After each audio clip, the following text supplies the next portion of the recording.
Good afternoon. My name is Scott Redler, the Chief Strategic Officer at T3Lab.com. Welcome to today's recap and look ahead. So we came in today, we talked about having multiple positions. I think I had 6-7 longs on with a spider short, and what kind of day would we have?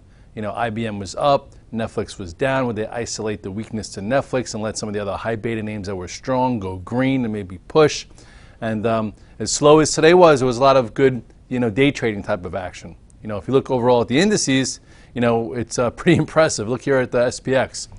Spiders have now, or the S&P cash has held above, this 2-year range almost for like 2 weeks, and the recent move has now digested on like an upper plateau, not even letting or not even pulling back to, I guess, the 8-day yet. So you have this nice upper flag, and the question is, was that it? The oscillator went from plus 81 to almost plus only 18 in these few sessions. So the question is now, will this bull flag break to the upside? Kind of like what happened here. Quick move up, 4 or 5 days, broke to the upside. Here was a different one, went to the upside, sideways, and it would be nice to let the 8-day continue to catch up, which it might, and then to see higher. If you look at other sectors though, kind of interesting that the Russell's still fine. The Russell's just hanging here. It did close near the lows, but it's flagging. Look at the size of the move. That makes sense since breaking this descending channel here. 8 days almost caught up. The Qs, all in all, a little sloppy, but you look at the chart of it and still hanging above this spot, hanging above the 2016 highs, letting the 8-day catch up, and we'll see if this wants to continue in here before potentially going up to highs of the historic highs. One of the things that the bears are pointing out is the XLE, saying, hey, the XLE in oil is really weak, but I have a feeling out of nowhere something's going to happen where it's just going to take off, but we shall see. All in all, still below the 2016 highs. This is one of the only sectors not above the 2016 highs, and if you looked at where it was prior, it's still a laggard sector, but it is above the 200-day, it is above the 8 and 21-day, so maybe there is more room here to the upside when it's ready to get going. Okay, and then we came in today and said, okay, what are they going to do with Netflix? Is it going to open down $13 and close down 18, open down $13 and close down 8, or is it going to do a whole lot of noisy nothing? And if you look at Netflix, pretty much opened exactly where it closed. So we'll see what happens, in the next day or so. Okay, it did hold the level that we talked about, kind of. This was that 85 area, and now it has a huge hole in the chart. Last time it had a big hole in the chart. It gave you a red dog reversal, went sideways before going lower. We'll see what happens here moving forward. For the day, though, it was very noisy. Now we'll see, does it take out today's high and go into the gap, or does it go sideways to continue lower? All in all, though, nothing really to do here today, except for now you have a huge hole in the chart, and we'll figure out whether we get a gap fill to trade to the upside or go sideways to continue down. We'll see. I did come in long Facebook, I came in long Amazon, I came in long, a few names that I had to figure out, oh my goodness, am I going to be trapped? And you weren't. Facebook, woo, impressive. Okay, look at the second day here. You could have bought this thing red and then bought it again when it went above yesterday's high and made yourself some nice money. Okay, here, is when it broke up the prior day. Remember when it woke up here? It took actually a day before it continued. This time, didn't wait, and now it's getting right near historic highs. It'd be nice if it could hang out here and not just bust away to it, maybe because I sold it today and I had it yesterday, I added and I sold, but we'll see what happens. All in all, it's good to see that some stocks can continue to trade on their own, and Facebook has rewarded anyone sticking with it. I did get out of my Twitter today, but it also gave you a nice trade. It went from red to green and pushed, and then friggin' the analyst on TV who actually downgraded it last year came out and downgraded it again. And just for my own little process here, it did have a red dog reversal where it pushed through a prior high, went red. That's my sell signal. Doesn't mean I won't go back to it if it hits the 8-day tomorrow, depending on how we open. But either way, a little bit of a sell signal, not a blaring one, and it is a little extended from here, so I got out of it. So we'll see. Apple to me still looks pretty good. Actually, let's go to Amazon first. Amazon, nice trade. Yesterday or the prior day, it held the 21-day, gave you a small red dog reversal. Then today, perked up, was strong all day. Now we'll see if it wants to trade above this spot and continue to the upside. Chart still looks intact above the 21-day. Took back the 8-day. Nice 2-day trade. Unfortunately, I'm not long it overnight, but it was a nice day-and-a-half trade.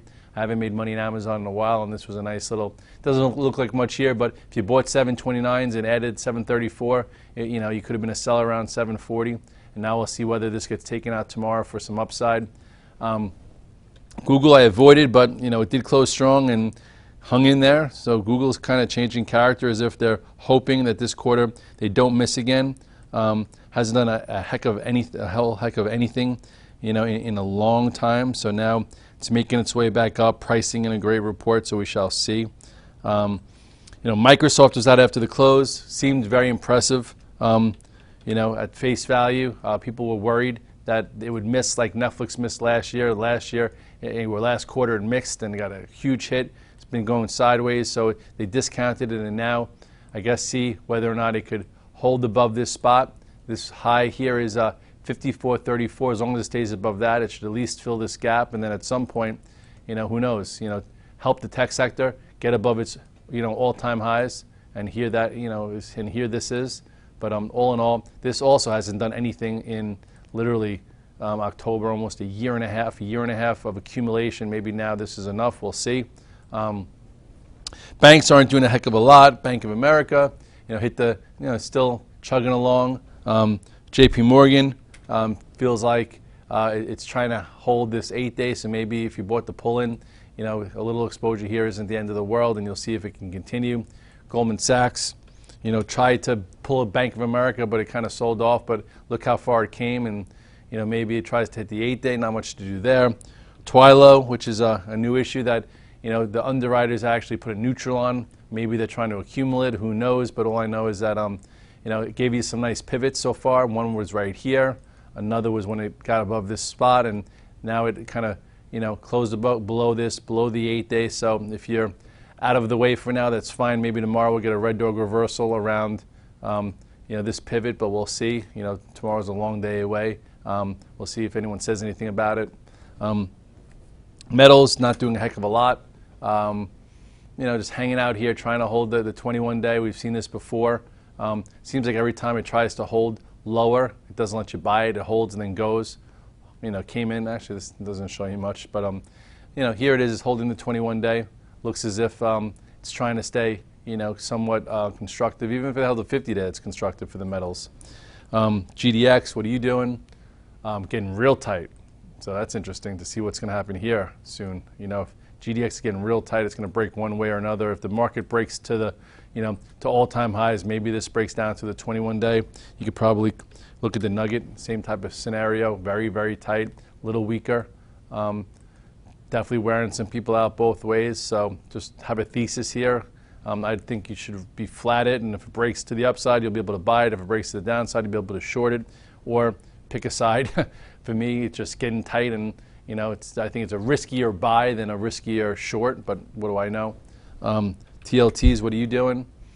Hasn't acted great. Got extended from the 8-day and the 21-day. Now it's trying to, every gap up's kind of been sold. It's holding here though.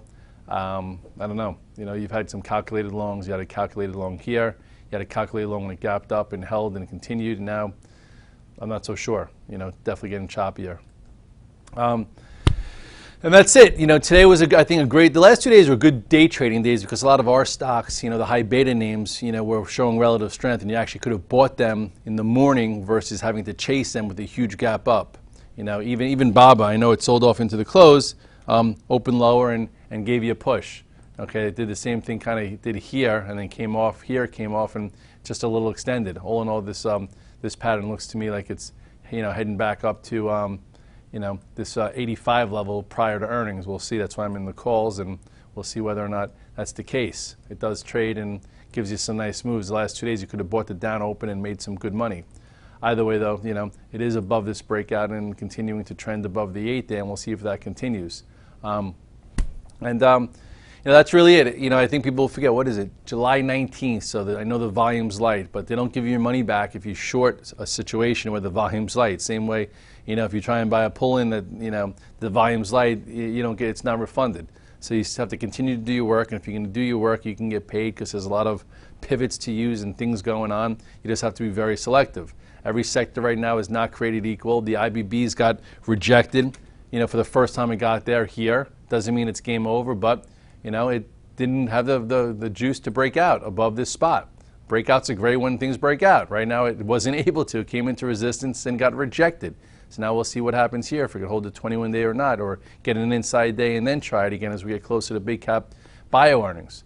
But you have to make your decisions fast, and that's what we get trained to do. Have a plan, wait for the market to confirm it, execute on it, hopefully create P&L, book some P&L, and hold some P&L for another day, if you want to get a bigger move depending on the time frame, and keep that process going. Hopefully I had a good few days, and we have a lot of earnings coming on right now. Microsoft's up. We'll see whether it holds. We'll see if it gives us enough juice for tech to lead tomorrow. We'll see if the S&P, that's really tight with the spiders, breaks out to the upside or the downside. We'll see if oil, which has been a laggard, wakes up or not. And then we'll see if some of these names that are showing some leadership continue, and we'll continue to maneuver them. I am very light overnight. Actually, let me show Apple. I am in some Apple. And stock to me looks as if could get ready to break above this spot. It still has a while to earnings. It's still above the 21-day. I think above this area. I don't know if it'll get to the 200-day before earnings, but it might try and fill a bit more of this gap. But we shall see. All in all, I think there's been enough money made on both sides of the trade, whether we gap up and we fade and then hold, or whether we gap down and you could buy the gap down and retrace and use pivots to take excessive risk overnight, because, again, we're at this little inflection point where we're either the rally is going to continue, which it feels like we can, or they might pull the rug a little bit, which they've done many times in the past 2 years, but this time to me does feel a little bit different, where it's much more constructive. Have a good night. I'll see you tomorrow morning.